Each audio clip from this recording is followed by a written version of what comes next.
इडली डोश्यासोबत खाल्ली जाणारी मस्त क्रीमी अशी कांदा टोमॅटोची चटणी या ठिकाणी आज मी बनवणार आहे।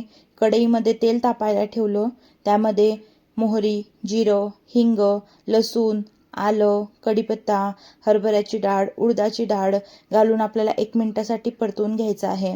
नंतर 2 मीडियम साईजचे कांदे यामध्ये मी उभ्या आकारात चिरून घेतलेले आहे ते घालून घ्यायचे। कांदे टाकल्यानंतर आपल्याला 2 मिनिटं हे छान परतवून घ्यायचं आहे।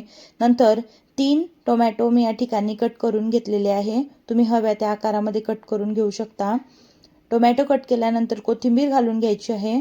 कोथिंबीरीपेक्षा जर दांड्या तुमच्याकडे अवेलेबल असल्या तर ते तुम्ही घाला, त्याने चव अप्रतिम लागते। 5 बेडगी मिरची या ठिकाणी घेतलेली आहे, त्या टाकून घ्यायच्या। चवीप्रमाणे मीठ घालायचं आणि टोमॅटो छान मऊसूत शिजेपर्यंत आपल्याला बारीक गॅसवरती आपल्याला हे सर्व शिजवून घ्यायचं आहे। ते थंड झाल्यानंतर आपल्याला मिक्सरला वाटून घ्यायचं।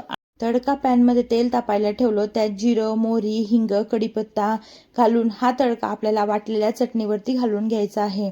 मस्तपैकी क्रीमी अशी ही चटणी बनवून तयार होते।